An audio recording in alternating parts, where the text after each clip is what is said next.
Ketika umat Islam berbicara terkait dengan masalah politik, sikat hangus, karena ini bicara masalah kekuasaan.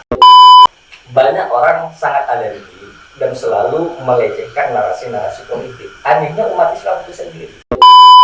Jangan mencampur adukan antara agama. Politik adalah politik, agama adalah baik. Siasa itu kan berstrategi. Sedangkan di politik secara universal dalam pada momen dunia begitu. Siasa ini kan dipakai dengan cara-cara yang ada yang menipu. Betul. Kira-kira ada atau seperti apa model yang bisa kita copy atau minimal menjadi inspirasi kita bagaimana sebenarnya Rasulullah itu berpolitik. Gimana Pak Yai? Nabi ini layak nggak disebut sebagai politisi?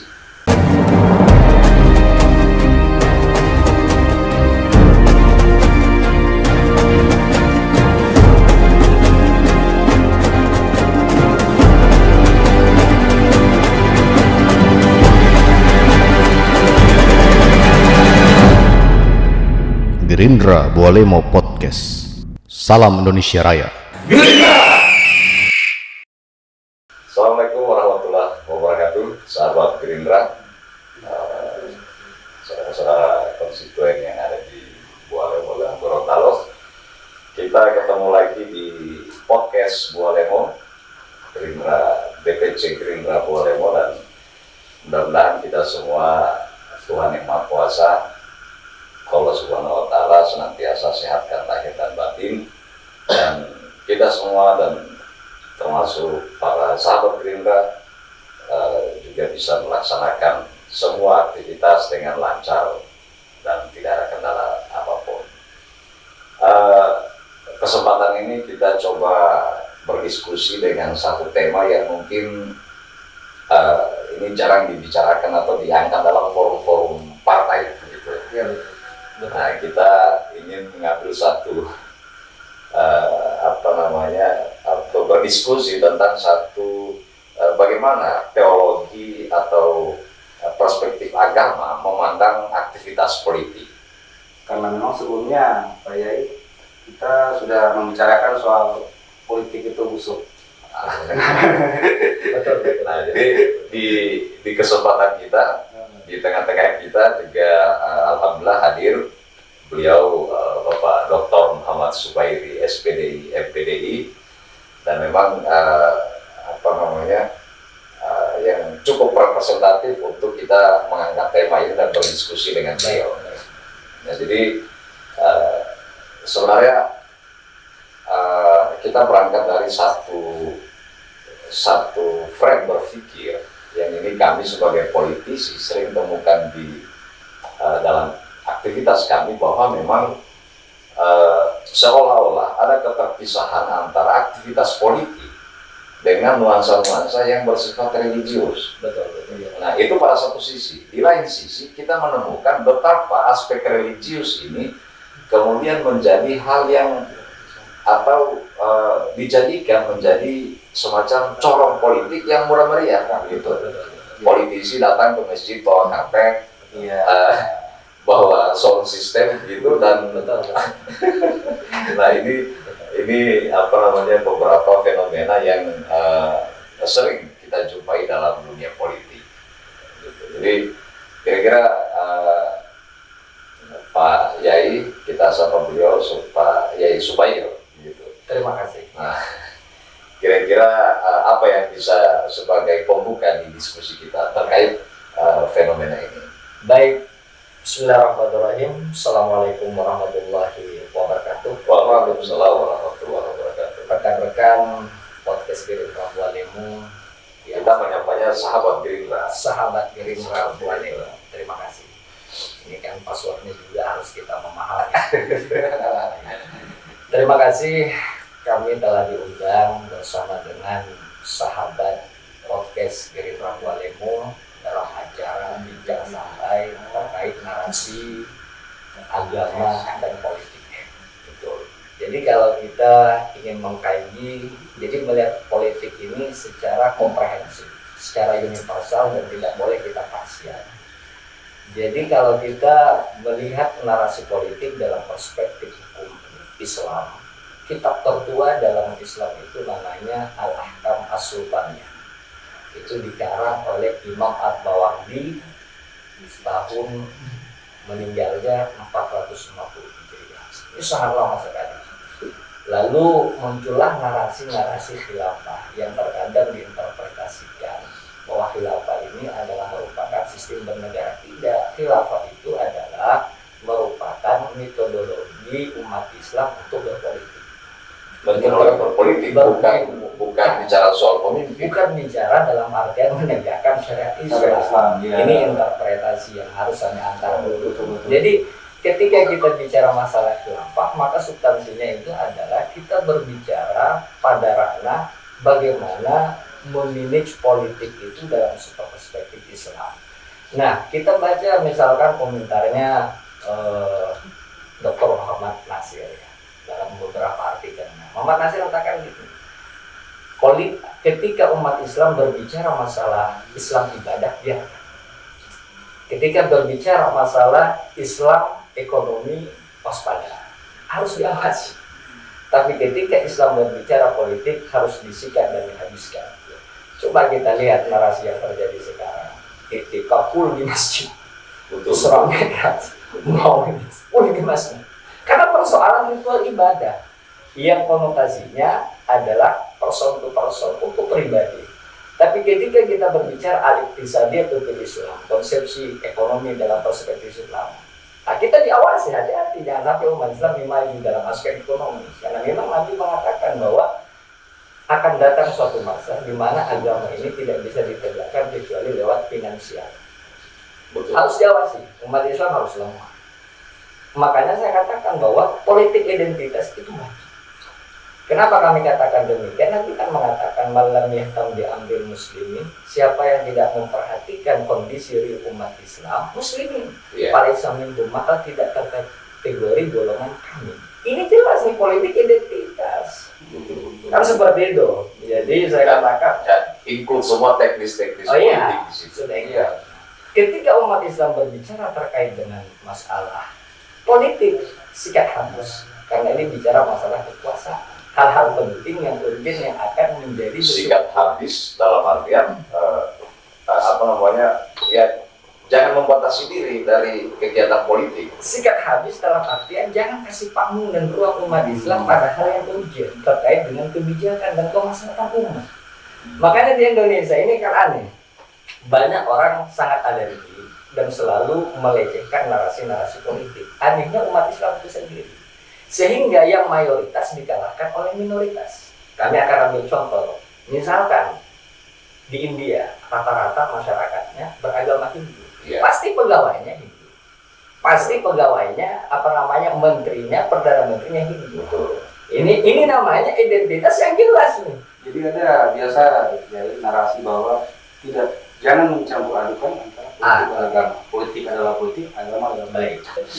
Sebenarnya asumsi klasik yang diaktualkan sejak dahulu umat Islam itu selalu mempunyai persepsi atau sekolah pikir mendikotomikan antara agama dan politik. Kalau disebut narasi klasik, berarti memang dia kalimat yang Pak Benu sampaikan tadi memang tidak berdasar bahwa politik dengan agama, kita sebagai penganut agama itu harus betul-betul melepas diri dari kegiatan politik. Jadi artinya klaim itu tidak betul-betul berdasar. Jadi saya ambil sebuah teorinya Nayyuddin mengatakan bahwa ketika umat Islam alergi terhadap politik dan tidak mau partisipasi terhadap ranah-ranah ruang-ruang politik, maka kuasa itu akan diambil orang yang pakar politik tapi tidak ngerti Islam. Sehingga ketika dia mendapatkan posisi mulai dari DPRD kabupaten, provinsi, terus ke DPR RI, dia tidak bisa menyampaikan aspirasi masyarakat, ngerti politik, tidak tahu Islam. Mestinya yang ideal, orang Islam jangan alergi politik supaya paham Islam, ngerti politik, itulah yang ideal. Nah, seolah-olah ya kan ada sebuah hukum yang memang mengatakan gini ya, setiap kita menarasikan politik seolah-olah narasi ini narasi minor, bahwa ketika masuk kepada ranah politik yang baik pasti menjadi jelek, orang baik pasti menjadi jelek. Nah, frame ini yang harus kita rubah dengan narasi apa? Melalui beberapa pendekatan. Ya, di antaranya terima kasih sekali kepada saudara-saudara atau rekan-rekan di PC Gerindra Bualemo, Dewan Pimpinan Cabang. Dewan Pimpinan Cabang Gerindra Bualemo bikin acara seperti ini, acara yang sangat mencerdaskan buat masyarakat.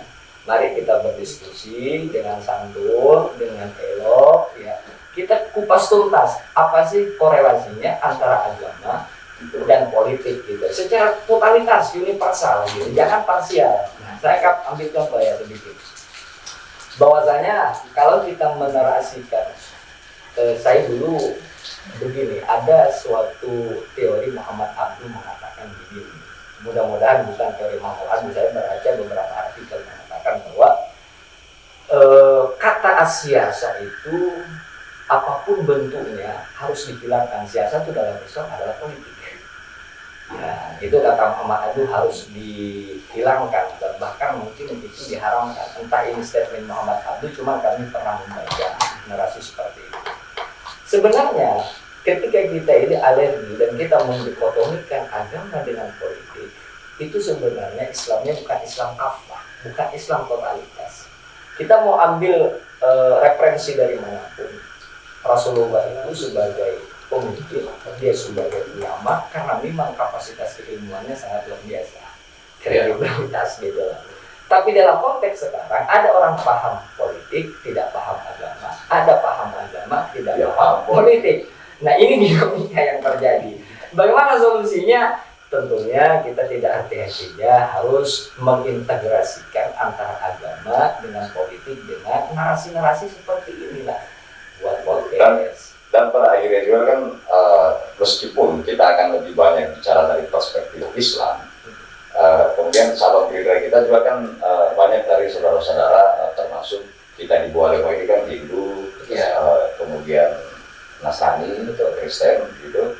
Dan saya kira apapun ini yang menjadi atau agama apapun dalam konteks politik, karena politik kan kebijakan. Politik itu adalah itu yang kami sering sebut sebagai lokomotif perubahan. Dan ketika kita bicara di titik itu, maka semua umat ini pasti akan menjadi bagian dari yang diintervensi oleh politik. Nah, jadi ya meskipun tentu saya juga meyakini bahwa di saudara-saudara kita yang Nasrani misalnya yang Hindu juga menghendaki hal yang sama, bahwa politik itu harus bagus. Nah, dalam konteks untuk membaguskan politik ini, maka saya rasa betul-betul harus dihilangkan tentang kekakuan berpikir mendikotomikan politik itu dengan agama. Jadi begini ya, saya tangkap sedikit narasi bahwa kalau kita membahas narasi politik ini menurut perspektif partai seperti Gerindra, ya, kita tidak boleh menegasikan hanya satu agama, tapi kita harus merangkul semua agama. Betul ya.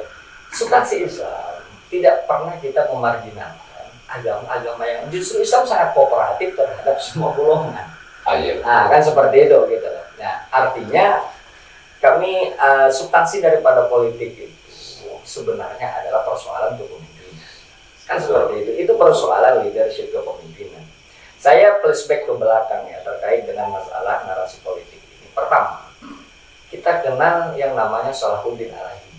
Ini seorang tokoh, seorang figur yang sangat berkaliber dan sangat populer. Panglima dan sangat populer di kalangan umat Islam. Ternyata saya baca histori ayahanda dari Muhammad Salahuddin Al-Ayyubi. Bapak beliau ini awalnya adalah jomblo tua.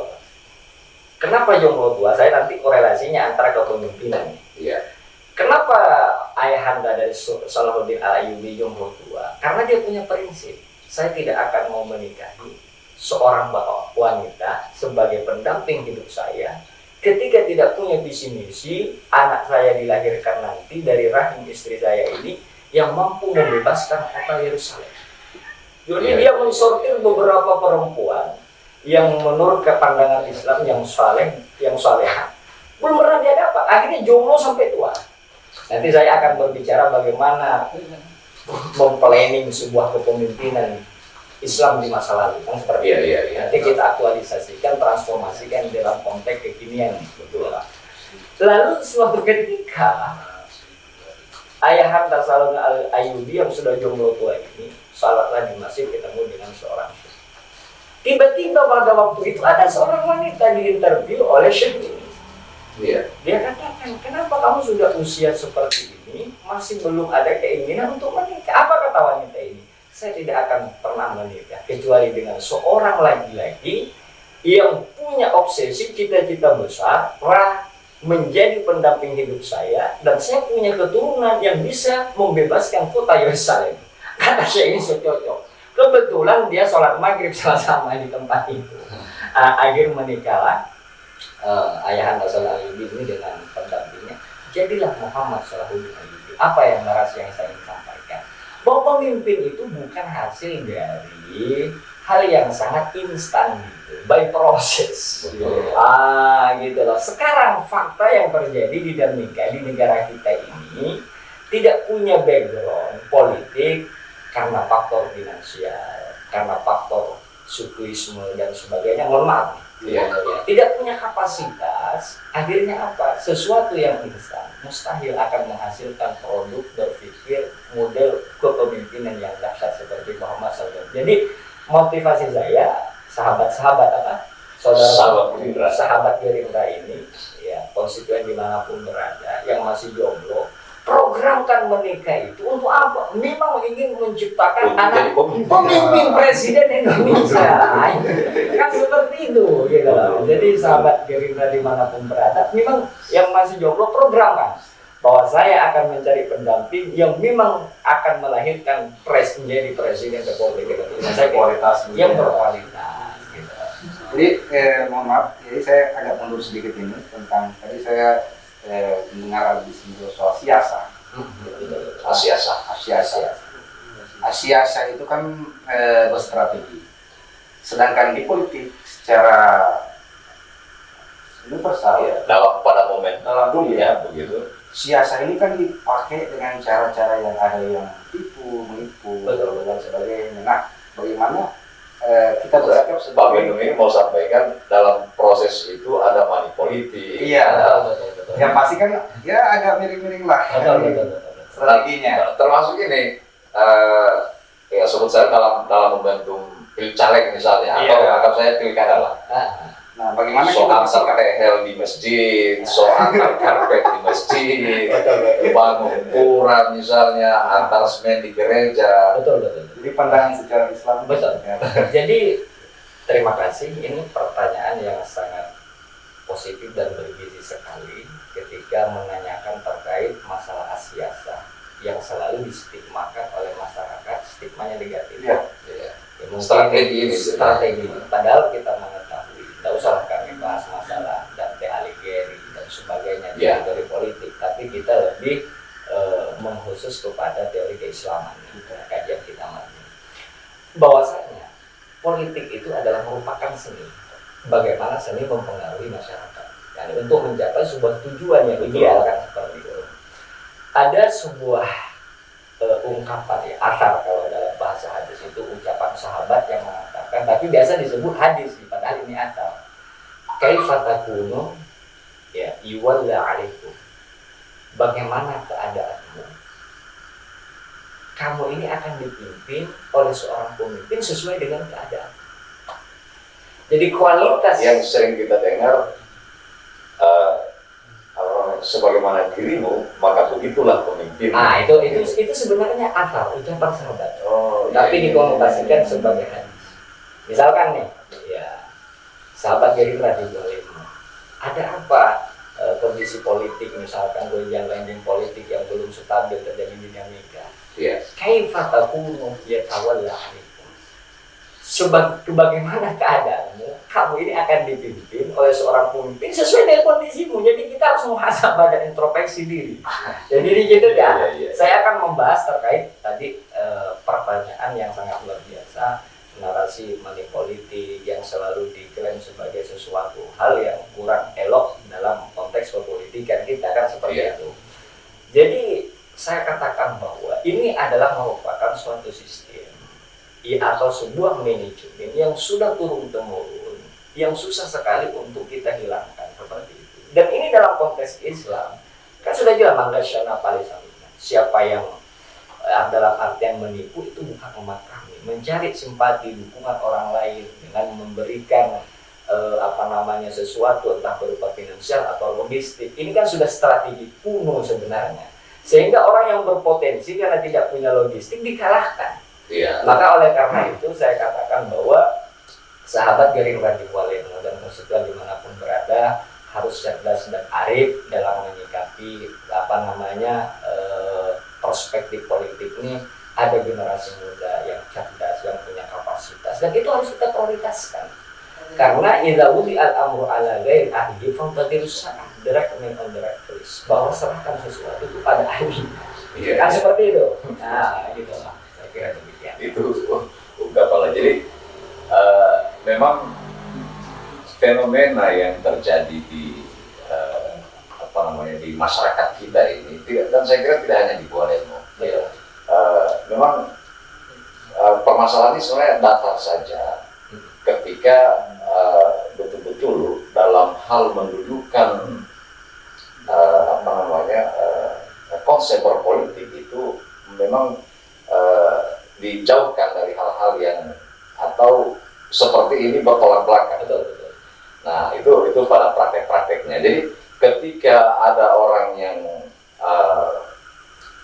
kesehariannya memang sudah religi atau sudah anggap saja dia dalam bahasa kita Islam ya orang alim lah, orang baik, dan ketika dia masuk di salah satu partai misalnya partai apa saja gitu, lalu itu diklaim bahwa ini beragama selama ini ternyata ada maksud.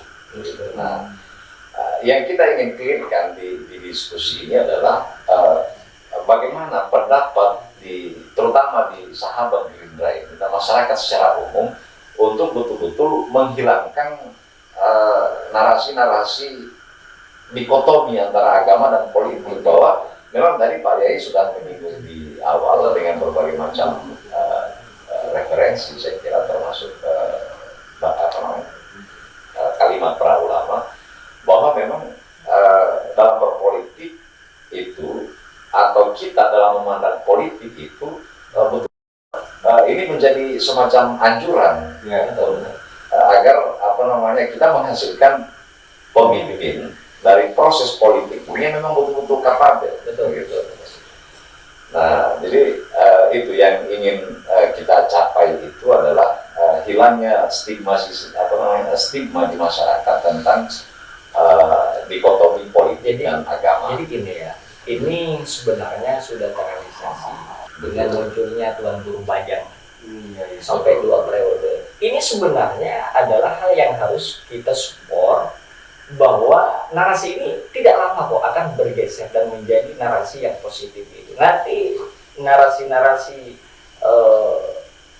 masyarakat pragmatis akan tergeser dengan sendirinya dengan metodologi literasi politik ini harus kita masifkan gitu, supaya wawasan dialektika keilmuan semakin meningkat sehingga akan mempunyai paradigma atau mindset yang sudah cerdas dan produktif, jadi bukan hanya pada posisi misalkan aspek kenikmatan semu seperti itu gitu. Terlepas kekurangan plus minusnya ini, demokrasi harus kita apresiasi. Kan seperti itu, dari seorang santri bisa menjadi pemimpin seperti itu luar biasa. Ini contoh. Yang kedua, sekarang ini termasuk Jawa Barat gubernur akhir itu. Ya, betul. Maksud saya gini, kita tidak akan bisa memberikan pencerahan kepada masyarakat ya, terkecuali dengan kesadaran kita membuat ide kreativitas inovatif yang seperti sahabat Gerindra dilakukan di Gualengo. Ini kan kalau kita publikasikan ya luar biasa seperti itu. Nah, Dan ini memang kami juga berterima kasih di sahabat Gerindra masyarakat umum bahwa memang meskipun ini baru 1 atau 2 kali episode, tapi ini sudah mendapatkan sambutan apresiasi juga dari seluruh masyarakat bahwa memang awalnya aneh kok partai politik bisa bikin apa namanya podcast seperti ini. Nah, kita juga ingin mematahkan stigma itu bahwa justru partai sebenarnya adalah media untuk semua orang bisa menyalurkan, terutama menyalurkan kepentingan politiknya. Karena memang tugas dari partai itu adalah untuk memberikan edukasi, pendidikan politik. Betul. Yang sebenar-benarnya pendidikan politik. Nah, dalam konteks itu saya ingin menajamkan diskusi ini dengan itu tadi kira-kira ada atau seperti apa model yang bisa kita copy atau minimal menjadi inspirasi kita bagaimana sebenarnya Rasulullah itu berpolitik. Ya, juga apakah juga ada contoh-contoh begitu bagaimana para sahabat, para tabiin, rakyat pada saat itu, kita sebut saya rakyat pada saat itu dalam menempatkan dirinya sebagai rakyat dan dalam konteks politik yang Demokrasi. ya dalam saya kira juga Rasulullah Muhammad SAW juga demokrasi di beberapa referensi yang kita baca juga begitu. Nah, kita ingin menuju ke sana kira-kira Pak Yai apa atau kisah-kisah yang bisa dibagi. baik, terima kasih ya. Jadi kalau kita membaca kitab Ar-Rahiqul Maktum, itu karya Imam Al-Mubarakfuri, itu yang juara 1 saat diselenggarakan kitab sejarah terbaik dunia. Nah, kemudian kita baca Fiqh Sirah, bagaimana saat Rasulullah SAW sebagai pemimpin memainkan pola kepemimpinan itu sehingga masyarakat menerima bukan hanya dari Islam, bahkan orang non-Muslim pun juga beliau cover dan tidak ada intimidasi sama sekali. Maka oleh karena itu kita belajar berapa tahun Rasulullah di Mekah dan berapa tahun Rasulullah di Madinah. 13 tahun yang didakwakan cuma la ilaha illallah. Ketika sampai di Madinah, bahwa 10 tahun Islam bisa menguasai. Kenapa disebut dengan Madinah? Madinah itu kota Al-Munawwarah yang bercahaya, yang bersinar. Apa maknanya? Itulah asli dan civilization, kota peradaban itu Madinah.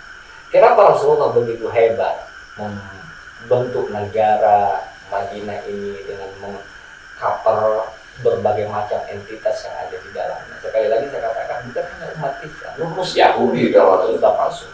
Kenapa? Nabi mengatakan, man azalimian fakat adani. Siapa yang, ini saya kira misi daripada rekan-rekan sahabat DPC Gerindra Gualengo. Man azalimian fakat adani, kata Nabi. Siapa yang menyakiti kafir ini, orang kafir yang dilindungi oleh undang-undang dan menetap di negara Islam, fakat adani, sama dengan menyakiti diri saya. Begitu cintanya Rasulullah, kendati pun perbedaan ideologi, tapi kemanusiaannya yang dilihat.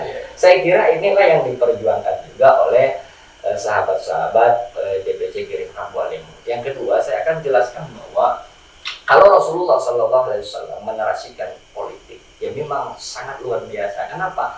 Karena beliau itu memprioritaskan orang lain dibanding dengan dirinya, tuntas pada dirinya sendiri, dan sama sekali beliau tidak memprioritaskan diri dan keluarganya. Contoh Umar bin Abdul Aziz. Ya, saya contoh ya. Jangankan Rasulullah, ya, sahabat-sahabat ya Gerindra ini. Jangankan Rasulullah, sahabat. Saya potong dulu. Nabi kita ini, beliau ini sebenarnya sekelas apa kalau dalam konteks sekarang? Bupati kah, gubernur kah, pemerintahan. Iya, kalau dalam konteks jadi sekarang. Terjadinya sebuah klasifikasi jabatan mulai dari bupati, gubernur, presiden, ini kan ijtihad daripada ilmuwan-ilmuwan di kemudian hari. Di masa Rasulullah itu jangan ditanya siapa bupati ya, dan siapa gubernur pada waktu itu. Karena Rasulullah ini adalah merupakan pemimpin tunggal. Pemimpin tunggal inilah lalu Rasulullah mendistribusi ke daerah-daerah pecahan negara-negara pecahan orang-orang kepercayaan yang diberi nama Amir pada waktu itu di Damaskus, di Syria, kan seperti itu. Nah sekarang saya fokus dulu pada konsepsi kepemimpinan Rasulullah. Kenapa Rasulullah ini bisa menjadi seorang figur yang sangat aktual dan sangat layak kita apresiasi kepemimpinannya. Itu tadi. Karena memang Rasulullah SAW tidak pernah memprioritaskan dirinya. Dalam Quran dikatakan wa yu'thiruna ala anfusihim walau kana bihim khasasah. Rasulullah itu memprioritaskan orang lain sekedar itu dirinya butuh. Itu Rasulullah dan sahabat tuh. Makanya di masa Rasulullah SAW selalu saya Umar bin Abdul Aziz lah, jangan Rasulullah. Umar bin Abdul Aziz anaknya datang bertamu, kan ditanya anaknya datang bertamu keperluan pribadi atau keperluan negara? Urusan negara. Dia katakan ke pribadi, langsung ditiup tuh berita. Begitu takutnya menggunakan fasilitas negara. Sekarang lihat Pak, mobil so di kafe, di warkop, fasilitas negara apa? Inilah yang menyebabkan kedongkolan kejengkelan masyarakat. Betul. Kan begitu kan? Seolah-olah fasilitas negara yang mestinya dipakai untuk kegiatan negara, tapi digunakan untuk keluarga dan pribadi. Ini riskan sekali. Nah, jadi itu yang saya bilang kawan bahwa dan resiko itu sebenarnya ada di kita sebagai umat Islam, di mana yang junjungan kita yang kita muliakan Muhammad SAW benar-benar gimana Pak Yai? Nabi ini layak nggak disebut sebagai politisi? Ya. Jadi kalau begini, jadi Rasulullah SAW itu kan ditanya, kayak pakana qulubuhu, bagaimana akhlaknya Nabi? Maka Aisyah menjawab ketika ditanya kepada Aisyah, karena qulubuhu Al-Quran, akhlak Nabi itu ada Quran. Sekarang saya bertanya, ada tidak politik dalam Quran? Ya jelas ada. Maka kami katakan Rasulullah itu adalah politisi yang sangat hebat dan luar biasa. Dari mana munculnya kitab Al-Ahkam As-Sultaniyah kalau referensinya bukan Quran dan hadis? Kan seperti itu. Jadi Rasulullah SAW kalau kita katakan politisi tapi konotasinya menginjak atau memarginalkan Nabi, itu yang kita larang. Tapi selama konotasi ini memang bagus buat Rasulullah, kita pertahankan. Kenapa begitu kita muliakan Rasulullah? Karena kalau bagi kita ya kaum intelek, Rasulullah itu disebut dengan politisi, saya sangat apresiasi dan kami bangga. Ngapain misalkan ya kita mengambil beberapa teori-teori Rasulullah SAW. Saya ambil contoh misalkan ya, teori-teori yang kami biasa katakan Malthus nih, dalam teori kependudukan mengatakan semakin banyak masyarakat maka lahan akan semakin sempit, kan begitu ya. Jadi semakin banyak masyarakat, kata Malthus, lahan akan semakin sempit dan ini berbahaya terhadap stabilitas masyarakat, kan seperti itu. Tapi dalam konsep Rasulullah tidak, Rasulullah tidak pernah takut kok dengan banyaknya masyarakat, karena ada namanya sebuah teori spiritual Isra Mi'raj, ditanam sekarang besok sudah dipanen. Ditanam apa maknanya? Bahwa teknologi di era revolusi industri 4.0 ini lebih melejit gitu, nggak usah kita takut karena SDM akan semakin terupgrade. Maksud saya tadi begini, karena kan jangan sampai pasca ini lalu berkembang diskusi-diskusi lanjutan. Oh iya, kalau orang politisi kan, kalau beliau jangan juga ke semuanya Nabi kan bukan politisi, jadi kita tidak perlu mencontoh begitu. Jadi gini. Maksudnya soal fasilitasi, soal jadi begini, baik ya, saya sedikit ingin memberikan narasi terkait dengan masalah layakkah Rasulullah disebut dengan politisi. Iya. Diksi politisi itu ya kan seiring berkembangnya zaman maka oleh karena itu kami katakan Rasulullah ini adalah disebutkan dalam Al-Quran, laqad kana fi Rasulillah uswatun hasanah. Rasulullah itu adalah merupakan role model yang paling sempurna dalam segala seluruh aspek, dalam semua aspek. Makanya saya katakan Islam itu yunabbi'us zaman, selalu beradaptasi dengan zaman, wala yafutu zaman, dan tidak pernah ketinggalan zaman. Maka oleh karena itu saya katakan bahwa ketika kita ingin maju dalam segala hal, Cobalah kita, siapa yang punya buku 100 tokoh berpengaruh di dunia ini? Ya, kan? Siapa yang ranking pertama? Rasulullah. Justru Rasulullah artinya apa? Tidak mungkin Rasulullah nomor 1 terkecuali Kalau tidak paripurna, itu. tidak include semua Itu persoalan. yang kami maksud seperti itu. Nah, termasuk kegiatan politik. Betul. Bahwa dalam diri Rasulullah ada nilai-nilai dalam konteks politik yang itu bisa menjadi standar kita. Jadi gini, yang harus kita ambil apa sih value ya, nilai-nilai yang harus kita aplikasikan, kita transformasikan pada ranah politik. Ya sudah, kita aktualisasikan sifat wajib bagi Nabi. Nabi itu apa? Nabi itu amanah, terpercaya. Itulah yang disebut bahasa modern trust, punya integritas. Bukankah hal ini yang didambakan oleh semua politisi? Walaupun faktanya kan, mohon maaf nih, itu trust seperti ini sangat susah sekali kita dapat. Satu itu. Jadi seorang politisi ingin berhasil, bangunlah mindset pola pikir. Nah, pertama tadi saya katakan sidik, amanah, integritas. Yang kedua apa? Tablik, ya sidik, amanah. Amanah ini adalah suatu hal yang luar biasa. Bahwa semua aspirasi masyarakat mereka memilih di TPS ini amanah yang besar. Yang harus kita perjuangkan. Ini sifat wajib bagi Nabi. Berarti politik, kalau Nabi dikatakan layak, Rasulullah SAW disebut dengan politisi, gurunya politik itu Rasulullah. Betul. Kan seperti itu lah, gitu lah. Maksudnya publik ya, saya jelaskan tuh, sidik itu kejujuran, trust, integritas, amanah. Ya, itu la dina liman la amanah. Tidak ada agama bagi orang yang tidak amanah. Artinya apa? Sehebat apapun kita berretorika, sehebat apapun kita berorasi, ketika kita mempunyai misi, tendensi atau motif menipu masyarakat, tidak ada faedah. Ini dalam konsepsi agama. Kemudian apa? Sidik, amanah, fatana, cerdas, smart. Nah, inilah yang terkadang tidak disadari oleh sebagian politisi.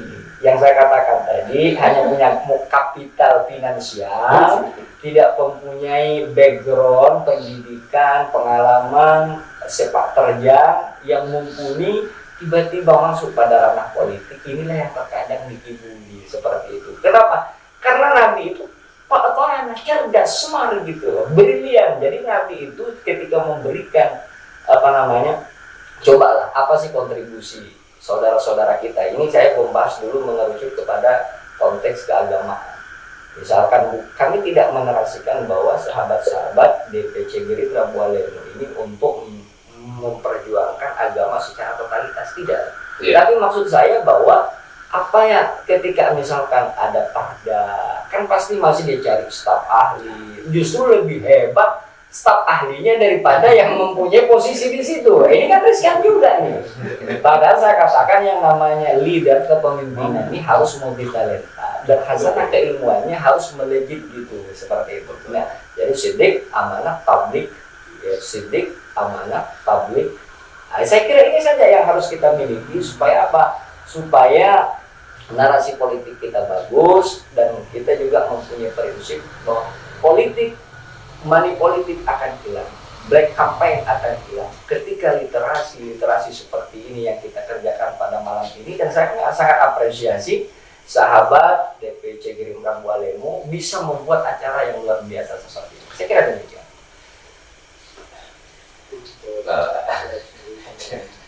Memang jadi PR luar biasa untuk juga kita sebagai partai politik. Pasti. Karena ini hal yang luar biasa juga, betul cukup berat juga ya. Karena kita juga diterpa dengan berbagai macam framing bahwa politik itu tidak bagus. Yang kedua juga, ketika kita juga membawa ini secara Islam, secara agama juga, maka kita di framing bahwa kita dalam Jadi saya mohon maaf, ketika saya melaksanakan tugas sebagai fungsionaris dakwah, misalkan di Timika, di Jayapura, bahkan misalkan di Sulawesi Selatan, ya, pastilah kami ditanya oleh masyarakat bagaimana Ustaz pandangan Islam terkait dengan politik. Ya kami katakan, kalau umat Islam alergi terhadap politik, apalagi melecehkan politik, maka nanti yang terjadi umat Islam akan dipimpin oleh orang yang ngerti politik dan tidak ngerti agama. itu hanya sesuatu yang sangat berbahaya. Betul. Akan seperti itu. Dan itu saya kira memang itu poin besar di diskusi kita. Jadi diskusi ini bukan berarti kita mengpolitisasi agama, bukan Betul. seperti itu. Iya. Justru kami pertama berterima kasih, bersyukur Pak Kiai dengan kesibukan yang luar biasa hadir di tengah-tengah kita bersama sahabat Gerindra semua. Untuk apa? Ya itu tadi, biar kita di awal-awal ini clear. Betul. Bahwa ya, politik itu betul-betul harus didudukkan pada nilai-nilai yang tadi kita sudah dengar bagaimana dalam diri Rasulullah. Politik bermoral. Iya. Mungkin gimana? Jadi begini, ya saya akan memberikan sedikit closing statement Iya. terkait dengan masalah tema kita. Ya, tema kita ini adalah politik korelasinya dengan agama. Dengan agama. Bagaimana agama ini tidak mendikotomi politik atau politik tidak Dikotomi agama.